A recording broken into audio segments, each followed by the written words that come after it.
Hai Sobat DRV Channel, kali ini kita akan bahas hal yang seru banget. Karena ada yang merasakan gangguan atau aritmia, ternyata ini dibilangnya bahwa gangguan yang bisa bikin cacat. Aduh, kok bisa ya? Gimana cara solusinya? Ini yang paling penting dan gimana cara mencegahnya. Kita bahas kali ini.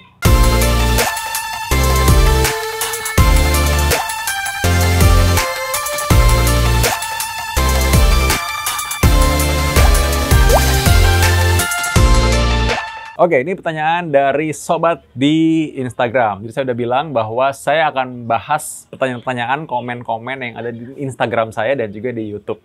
Kita lihat ya, kali ini namanya Ferry Sangkuriang. Katanya, Dr. Vito, tahun 2020 pernah mengeluh debar-debar. Ke klinik dibilang mah, lalu ternyata setelah itu dikatakan ada debar-debar lagi, sesak napas, sampai dibilang ada atrial fibrilasi di UGD. Nah, apa itu atrial fibrilasi? Penyebabnya, jenisnya, cara menyembuhkannya secara permanen katanya.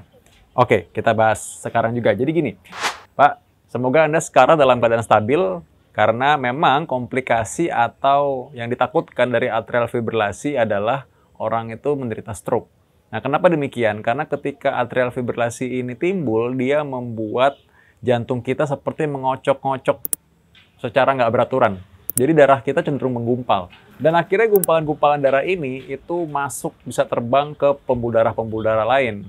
Sebenarnya bukan cuma di otak, tapi di kaki juga bisa. Sehingga menyebabkan kaki sebagian jadi busuk karena menyumbat bagian pembuluh darah kecil. Akhirnya kaki itu jadi susah sembuh.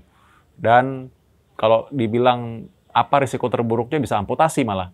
Nah, kalau misalkan bekuan darah ini sampai terbang ke otak, nah, ke otak inilah akhirnya menyebabkan stroke atau kurang oksigen secara mendadak. Seseorang bisa menjadi lumpuh sebelah badan, tiba-tiba bisa bicaranya jadi cadel, lalu tiba-tiba sebelah wajahnya jadi nggak simetris. Nah, itu tanda-tanda stroke. Dan penyebabnya bisa dari atrial fibrilasi. Pada faktanya, 30% dari stroke penyumbatan itu berasal dari gangguan irama jantung yang disebut dengan atrial fibrilasi. Nah, jadi karena itu, kita perlu tahu bagaimana sih sebenarnya mencegah penyakit ini. Nah, kalau kita tahu bahwa atrial fibrilasi ini adalah penyakit aritmia atau gangguan irama jantung. Umumnya dia timbul karena ada gangguan di jantungnya berupa misalkan kelainan katup atau orang yang hipertensi, itu tekanan darah tinggi. Kalau belum nonton, coba nonton saya punya YouTube, ada mengenai darah tinggi sebelumnya ya. Nah, tekanan darah tinggi ini menyebabkan jantung kita lebih menebal sehingga akhirnya dia ada perubahan struktur dalamnya. Intinya membuat gangguan irama jantung jadi tidak beraturan. Namanya atrial fibrilasi. Kita bisa ketahuan dari cara apa? Pemeriksaan fisik dan juga dokter bisa cek di EKG-nya. Kadang-kadang kalau EKG biasa nggak ketahuan, maka kita bisa periksa Holter atau EKG 24 jam yang dipasang terus-menerus. Nah, sekali lagi yang menjadi bahaya kan adalah stroke-nya atau tadi penyumbatan mendadak, sehingga perlu diberikan pengencer darah. Pengencer darah ini berbeda dengan pengencer darah yang biasa diberikan pada orang dengan serangan jantung. Jadi berbeda sekali. Karena itu memang jangan sembarangan minum obat pengencer darah karena fungsinya bisa saja berbeda. Pak, mudah-mudahan Anda bukan atrial fibrilasi. Jadi karena itu coba deh kita lihat lagi EKG seperti apa sih. Nah, lalu kalau memang sudah benar atrial fibrilasi, maka memang kemungkinan Anda akan perlu pengencer darah untuk mencegah stroke. Tenang saja, justru pengencer darah ini bisa mencegah stroke sampai 85 hingga 90%. Dan juga ditemani dengan pengobatan-pengobatan jantung yang lainnya. Jadi sebenarnya kita bisa katakan Anda cukup safe. Apakah bisa ini hilang secara permanen? Memang tidak bisa.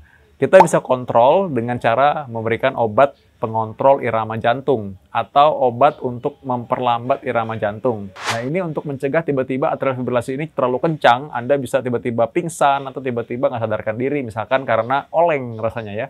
Namun secara umum atrial fibrilasi ini tidak bikin berbahaya, artinya sampai langsung misalkan henti jantung mendadak. Ini bukan tipe aritmia seperti itu sebenarnya.